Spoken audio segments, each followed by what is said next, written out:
इस समय आप देख रहे हैं सबरस टीवी। चलिए अब मैं आपके ही शहर के डॉक्टर साहब जिनको सभी जानते हैं केवल इन चार पंक्तियों के साथ, क्योंकि भूमिका ज़्यादा बनाने का वक्त नहीं है। अभी 3 कवि और बाकी हैं, 2 विशेष हैं, 1 शेष हैं, हम तो अवशेष हैं, तो जब समझ में आएगी तो पढ़ देंगे। डॉक्टर शरद शर्मा को इन 4 पंक्तियों के साथ कि बुनियाद की जड़ें न हिलने दें ताकि घर की छत महफूज रहे। बुनियाद की जड़ें न हिलने दें ताकि घर की छत महफूज रहे। पंच सरपंच भले हों सब बाहर के, पर घर का मुखिया भी मौजूद रहे, पर घर का मुखिया भी मौजूद रहे।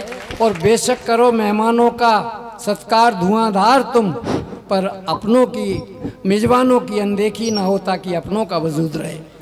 डॉक्टर शरद शर्मा एक ऐसा व्यक्तित्व जो पैसा खूब कमाते लेकिन खर्च करना भी जानते नहीं। कई लोग तो पैसा कमाते हैं, उन्हें यही नहीं मालूम कहाँ खर्च करना, जोड़ने की फिक्र में खर्च कुछ किया ही नहीं, भविष्य की चिंता में वर्तमान जिया ही नहीं, उठापटक इतनी रही जीवन में करने की सोचते रहे कुछ किया ही नहीं।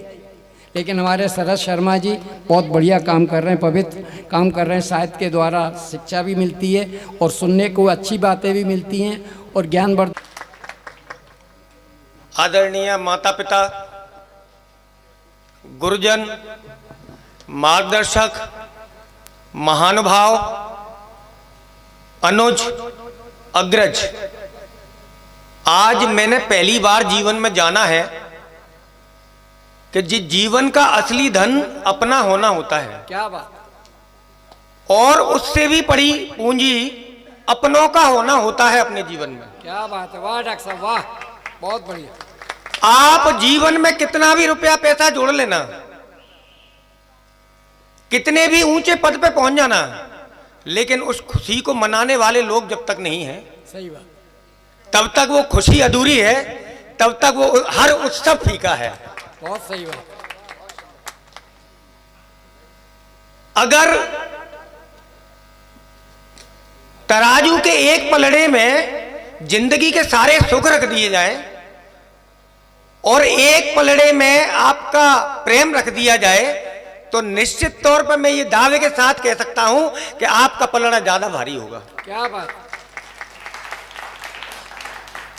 अगर आज मध्य प्रदेश के स्थापना दिवस पर, जिसमें हमारे 6 स्टेट का स्थापना दिवस मनाया जाता है, केरल, महाराष्ट्र, दिल्ली, केंद्र शासित प्रदेश,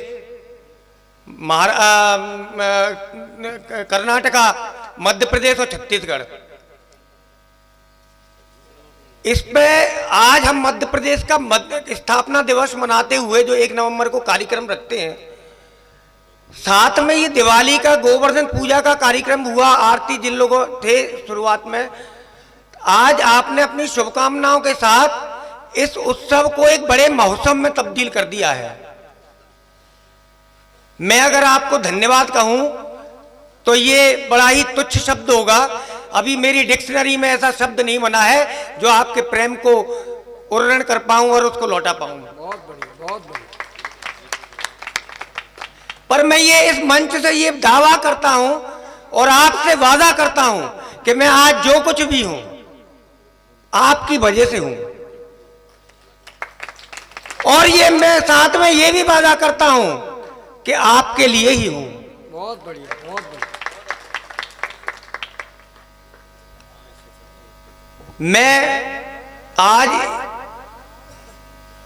इतने प्रेम को देख के निरुत्तर हूं, कोई जवाब नहीं है, बस जय हो, जय जय हो आपकी। वाह, बहुत बढ़िया। अब मैं, समय की सीमा है, मैं अपना काव्य पाठ शुरू करता हूं। मां शारदे को प्रणाम। आज के मंच संचालक धुआंधार जी को धुआंधार प्रणाम। कवित्री को बारंबार प्रणाम। 2 बजे के बाद तो ऐसे ही होता है। मंच पर बैठे बाकी कवियों को मूसलाधार प्रणाम। वाह। और श्रोताओं को अंधाधुंध प्रणाम। वाह। पहले तो मैं आपका कन्फ्यूजन क्लियर कर दूं कि मैं कवि नहीं हूं, मैं डॉक्टर हूं। आप फोटो देख रहे होगे आप मेरा, सर्जन हूँ और उसमें 100% बवासीर का डॉक्टर हूँ। अरे प्योर 100%, मैं सत्य बता रहा हूँ आपको। आप ऐसा भी कह सकते हैं कि मैं कवियों का भी डॉक्टर है। मैंने अभी बोला ना, पत्रकार बंधु मुझसे हमेशा ये कहते हैं कि डॉक्टर साहब कवि सम्मेलन कर रहा है, मत करो आप, नहीं तो किसी दिन ऐसी खबरें आएंगी कि डॉक्टर सर शर्मा ने चलते कवि सम्मेलन में किया 2 मशहूर कवियों का बवासीर का ऑपरेशन। मजाक नहीं कर रहा। क्या है, कवि तो बिना लिफाफे के जाते नहीं है भाई साहब, पर हम डॉक्टरों का शोषण कहीं भी हो जाता है। अभी मैं एक कार्यक्रम में गया और मैंने खाने के लिए जैसे ही प्लेट उठाई तो एक भाई साहब पुजारी जी आ गए चुटिया पे हाथ फेरते हुए, बोले डॉक्टर शरद शर्मा आप ही हो क्या? मैंने कहा मैं ही हूं भाई। डॉक्टर साहब धुआंधार दस्त हो रहा है मैं।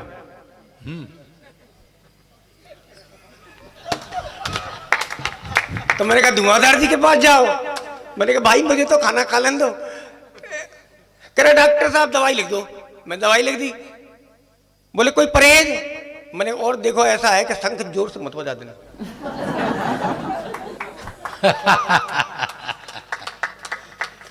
बोले डॉक्टर साहब कोई परहेज? मैंने शंख जोर से मत बजा देना, दस्त हो रहे हैं आपको।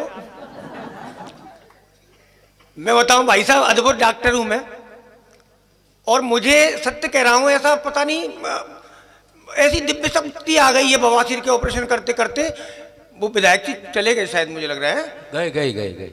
मैं सत्य कह रहा हूं आपसे, मैं बवासीर का ऑपरेशन करते हुए पीछे से देख के बता सकता हूं कि ये कौन सी पार्टी को बिलोंग करता है।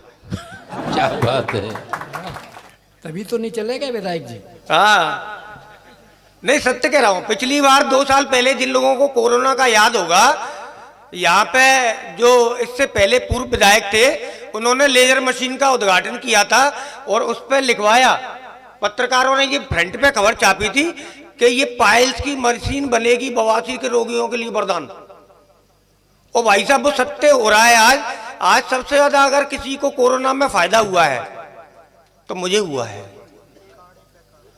लोगों ने इतना काढ़ा पिया है भाई साहब कि हर जगह से फूट फूट के निकल रहा है, और वो पूरा रायता मुझे समेटना पड़ रहा है आज की डेट में।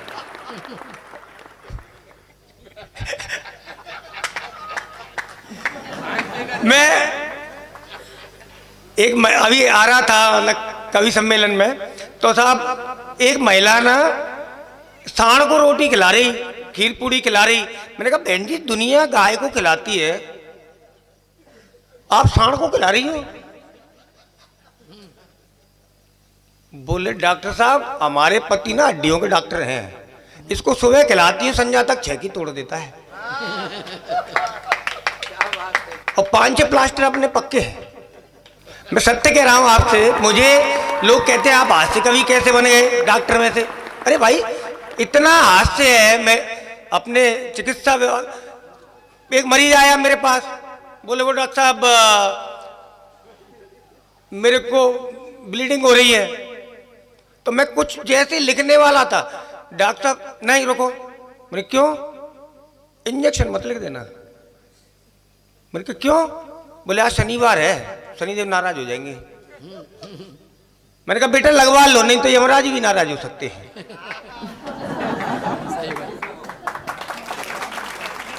एक बच्चे को लेके आया था, बोले डॉक्टर साहब जी हमारा बच्चा भी भारी बीमार रहता है, पर लेकिन प्रॉब्लम इसमें एक ही है, होशियार ये पढ़ने में बहुत है पर बीमार रहता है। तो मैंने बेटे से पूछा, मैंने बेटा जी बताओ हिंदुस्तान के किसी महान वैज्ञानिक का नाम बता दो आप मेरे को। तो बच्चे कहता आलिया भट्ट।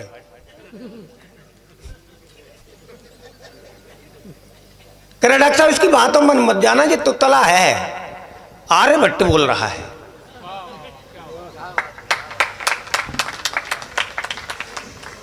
आपको उसका जवाब पसंद आ जाए भाई साहब। कह रहा डॉक्टर साहब नाम में क्या रखा है? दीपक और रोशनी नाम के बच्चे भी 10-10 लोगों को अंधेरे में रखते हैं। युवाओं को समझ में जल्दी आ जाएगा ये दादा धुआंधार जी जो संचालक हैं वे हमारे फूफा है। अरे हंसने की बात नहीं, वही वाले फूफा, मैं मजाक नहीं कर रहा। तो ये तो कभी सम्मेलन मजाक के ही लें, तो मजाक चाचा चाचू बन गए। जीजा जीजू बन गए, पर भाई साहब मजाल है कि किसी ने फूफा शब्द के संग छेड़छाड़ करी है। ये अपनी हरकतों से आज भी फूफा ही हैं। मैं जब जो कॉलेज में पढ़ते थे तो एक बार सारे लड़के जो है एक लड़की को बुआ कह के पुकारते थे, तो उनने शिकायत कर दी मास्टर साहब से। तो मास्टर साहब आए, बोले जो जो लड़के इस लड़की को बुआ कहते हो वो सब खड़े हो जाओ।